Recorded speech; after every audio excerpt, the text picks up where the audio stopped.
Welcome back. So we're making Korean beef today with simple candied carrots.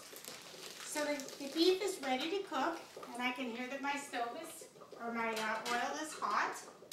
I'm going to turn it down just a little bit. We don't want it burning. And we're just going to add this beef to our oil.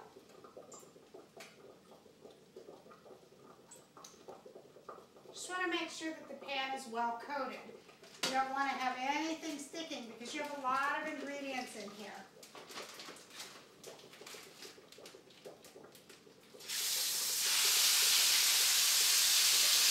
One thing about Korean cooking is fast, quick searing,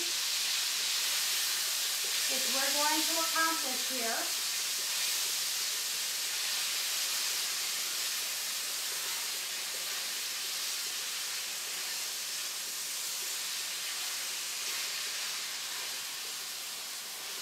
See, we have a nice good sear on the beef. The vegetables are starting to already turn just a little bit soft.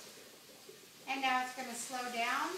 And we're just going to give a good, nice cook on that. We don't want the beef overcooked. We want it maybe medium rare to medium. So we're just going to let it cook a couple more minutes. In the meantime, I think our carrots are ready to come out so that we can dress them and continue their cooking. So I have this little pot that I put them in. And I'm going to turn them right over into this pan. I'm going to put just a little bit of our hot water into this pan and turn my stove on. And to that we're going to add about 3 tablespoons of brown sugar.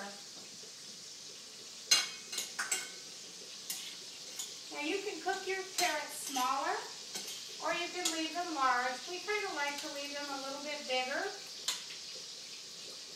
But certainly any way you want to cook them is fine. And those are just going to continue to cook a little bit in that wonderful, sweet, sugary brine.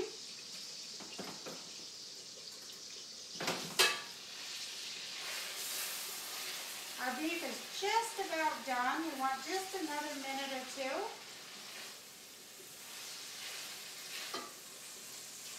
And our rice is cooking nicely. Look how beautiful that looks.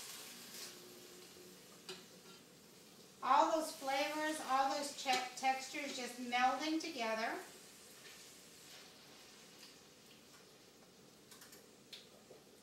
Again, you don't want to overcook it because you want to make sure that your meat is tender, not chewy or hard or dry. So we'll just give that another minute or two. In the meantime, it looks like our rice is done. So we're going to go ahead and take that off. And I have in the sink my colander. And we're just going to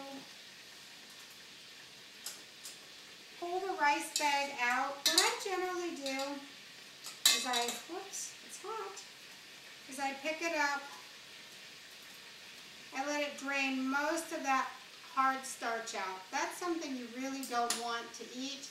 So we're going to go ahead and just let it drain. But then I'm going to set it in a colander so that it'll continue to drain. The more of this starch you can get out, the less calories you're going to have in your rice.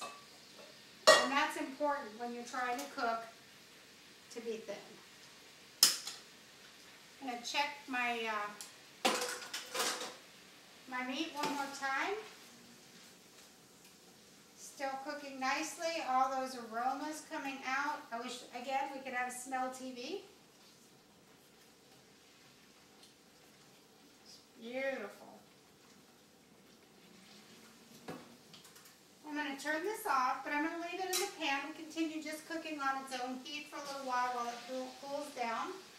And in the meantime, our carrots are still working on that beautiful brown sugar glaze. Just getting a nice little candy on them, just a little coating of that brown sugar. They're going to be beautiful, still have a good crunch to them because you don't want them mushy.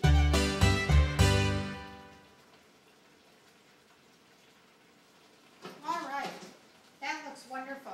Now as your carrots are continuing to pull in a little bit of that good brown sugar, we're going to add a little salt and pepper. Yep, even with the sugar in there, that's going to be wonderful. And we're going to add in about a tablespoon of butter, just to give them a little extra flavor. Now again, we try to limit the amount of fat and butter that we use. I use only real butter. There's much more calories and obviously a lot more unnatural ingredients in margarine or oil. And so I only use real butter, but particularly for these carrots, it just gives them that wonderful scrumptious flavor that you're looking for. And you're not going to butter your carrots when you're done, so what little bit that they are going to absorb is not going to add that many calories, and that's important.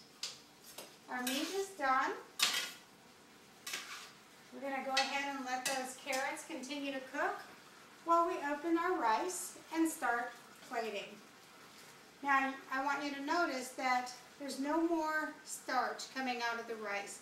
That's really important. You just don't want all that starch in your food. So, we're going to go ahead and open our rice. And even though it's boiling bag, look how nice that is. It comes apart, it's not heavy, it's not starchy. It's a really light rice, and that's why I use it. It also has a really excellent flavor. I like to add a little salt to my rice before I use it for plating. I just want that little extra flavor in it.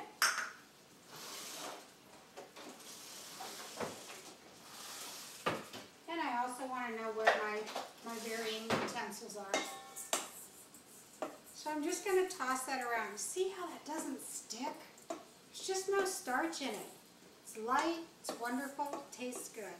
And it's hot enough to melt that nice sea salt that I put in it, just to add a little extra oomph to it. And we're going to go ahead and we're going to plate up. You want just about 2/3 of a cup of rice each. And you can go a half a cup, and you may or may not eat more than that, but you might. Look at the caramelization starting on these carrots. Isn't that beautiful? Really starting to absorb that brown sugar, that butter. It's just lovely.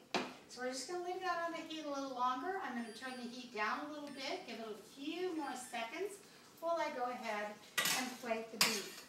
Now you see I have a serrated spoon. You see I have a slotted spoon. So we want to get all that extra oil out of there. And we just want to plate our beef and those other wonderful ingredients. Again, we're trying to eliminate fat. And there's going to be enough left over that we can make another meal out of this. It's going to be so much fun. Still picking up that nice glaze here. Just about ready to plate.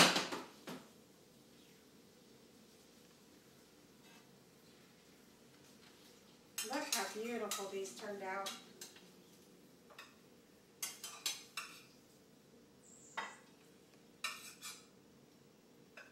And I made 2 extras because I have extra meat, so these will come in handy for a second meal, a light brunch or snack. Korean beef with simple candied carrots. Enjoy.